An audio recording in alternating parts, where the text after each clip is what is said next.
दोस्तों स्टार 11 उत्तराखंड में आपका स्वागत है। लोक सेवा आयोग द्वारा एक विज्ञप्ति निकाली गई है जो कि अपर पीसीएस लेवल पर यह भर्ती निकाली है, जिसके विज्ञापन का जो प्रकाशन की जो तिथि है वो आपका 14 मार्च को 2024 को ये प्रकाशित हुई है। तो दोस्तों आप इस पर फॉर्म भर सकते हैं और फॉर्म भरने की जो अंतिम तिथि रखी गई है वो रखी गई है आपका 3 अप्रैल 2024 को, और शुल्क भरने की भी अंतिम तिथि यही होगी आपका 3 अप्रैल 2024 को यह अंतिम तिथि है। दोस्तों यदि अगर आपसे कोई फॉर्म भरने में कोई गलती हो जाती है तो उस पर इम्प्रूवमेंट की जो तिथि रखी गई है वो आपका 9 अप्रैल 2024 से लेकर 18 अप्रैल 2024 तक का आप इसमें सुधार कर सकते हैं। तो दोस्तों ये विज्ञप्ति जो हमारी जारी हुई है कितने पदों पर जारी हुई है इसके बारे में मैं आपको बताता हूँ। तो दोस्तों ये विज्ञप्ति जो जारी हुई है यह आपका 189 पदों पर जारी हुई है, और किस किस विभागों में ये विज्ञप्ति जारी हुई है और कितने कितने पद इस पर जारी किए गए हैं ये भी मैं आपको बता देता हूँ। और साथ साथ मैं आपको ये बताता हूँ कि इसकी जो अनुमानित तिथि जो रखी गई है पेपर की वो आपका रखी गई है कितनी, जुलाई माह में इसका पेपर होगा, आपका ध्यान रखिएगा। और इसमें पेपर जो होंगे 2 प्रकार के पेपर होंगे। तो पद कौन कौन से हैं इसमें पहले मैं आपको बता दूं। तो पद इसमें है आपका डिप्टी कलेक्टर के जो पद हैं वो 9 पद हैं। इसके अलावा पुलिस उपाधीक्षक के जो पद हैं वो आपके 17 पद इसमें सर्जित किए गए हैं। इसके साथ साथ जिला कमांडर होमगार्ड के जो पद हैं वो 5 पद हैं। सहायक सहभागी परियोजना के जो पद हैं वो आपका 1 पद है। इसके अलावा जिला पंचायत राज अधिकारी का जो पद है वो भी 1 है। इसके अलावा कार्य अधिकारी जिला पंचायत इसके जो पद हैं 1 हैं। जिला ग्रामोद्योग अधिकारी के जो पद हैं वो आपका 6 पद हैं। उप शिक्षा अधिकारी का जो पद है वो आपका 58 पद हैं। भाई इसमें सबसे ज़्यादा जो पद हैं वो आपका उप शिक्षा अधिकारी के सबसे अधिक पद हैं। और आगे बात करें कि परिवीक्षा अधिकारी का जो पद है वो आपका 1 है। इसके अलावा वित्त अधिकारी के जो पद हैं वो 14 हैं। और सहायक आयुक्त राजकर अधिकारी के जो पद हैं वो 16 पद हैं। और दूसरे नंबर में जो सबसे अधिक पद हैं वो राजकर अधिकारी के यानी कि 53 पद इसमें आपके सृजित किए गए हैं।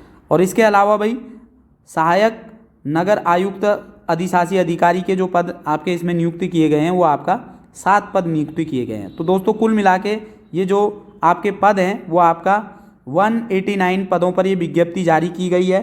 और जिसमें शैक्षिक अहर्ता जो दी गई है, अनिवार्य शैक्षिक अहर्ता इसमें अलग अलग प्रकार की दी गई है। इस पर भी हम बात कर लेते हैं कि अनिवार्य शैक्षिक अहर्ता उपरोक्त तालिका में क्रमशः 1, 2, 3, 4, 5, 6, 7, 10, 11, 12 और 13 इस पर जो सभी आप जो आवेदन कर सकते हैं वो सारे के सारे जो किसी भी भारत के विधि द्वारा स्थापित मान्यता प्राप्त यानी कि विश्वविद्यालय से आपको क्या होना चाहिए, स्नातक की उपाधि आपने धारण करनी चाहिए। लेकिन क्रमशः 8 और 9 पर पद उल्लेखित किए गए हैं यानी कि इनकी शैक्षिक योग्यता थोड़ा सा अलग है। तो इस पर भी बात कर लेते हैं।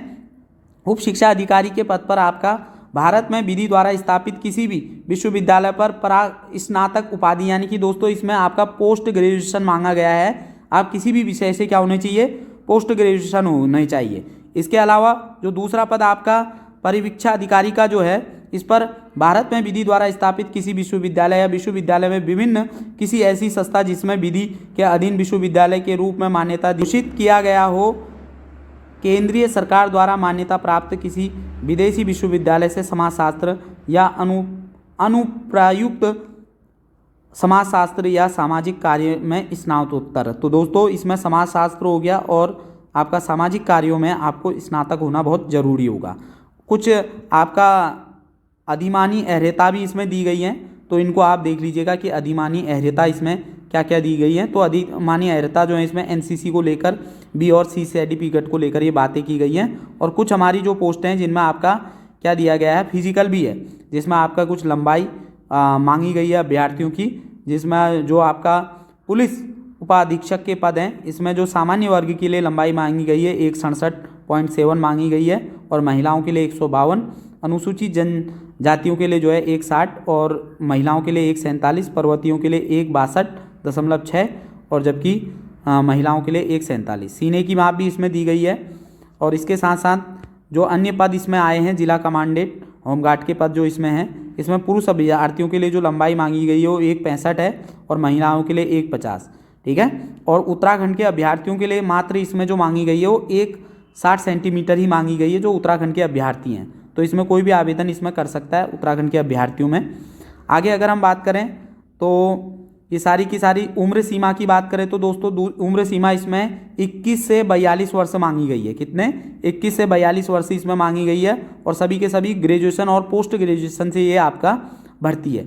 और दोस्तों बात करें इसमें पेपर के, तो पेपर में इसमें 2 पेपर होंगे, तो इसमें 2 पेपर आपके होंगे। तो 2 पेपर इसके किस किस सब्जेक्ट के इसमें होंगे तो ये भी हम बात कर लें। जो आवेदन शुल्क की, तो अनारक्षित के लिए इसमें 172.3 पैसा आपका है और उसी के साथ साथ पिछड़ा वर्ग के लिए भी सेम है। अनुसूचित जाति और जनजाति के लिए इसमें 82 रुपये है और आर्थिक उत्तराखंड के आर्थिक रूप से जो पिछड़े कमज़ोर वर्ग हैं इनके लिए भी आपका 72 रुपये ही इसमें फीस रखी गई है और दिव्यांगजनों के लिए ये 22 रुपये और जो उत्तराखंड के अनाथ व्यक्ति हैं उनके लिए ये सेवा फ्री है भाई। चलिए आगे इसमें बात कर लेते हैं कि इसका जो पेपर है वो आपका पेपर इसमें 2 चरणों में होने वाले हैं, प्रथम चरण और द्वितीय चरण।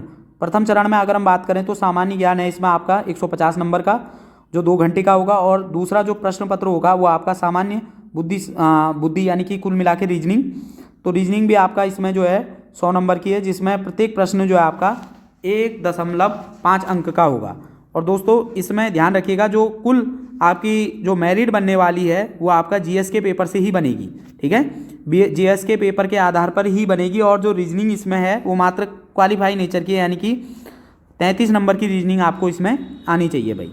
तो क्वालिफाई नेचर की है तो मेरिट जो बनेगी वो आपका सामान्य पेपर के आधार पर ही बनेगी। तो दोस्तों इसमें सिलेबस भी इसका दिया गया है, तो सिलेबस में आप देख सकते हैं। तो यानी कि जो दूसरा जो मुख्य परीक्षा होगी वो इन आधारों पर होगी, भारतीय विरासत, संस्कृति, विश्वविद्यालय, इतिहास, भूगोल इसमें से होगी।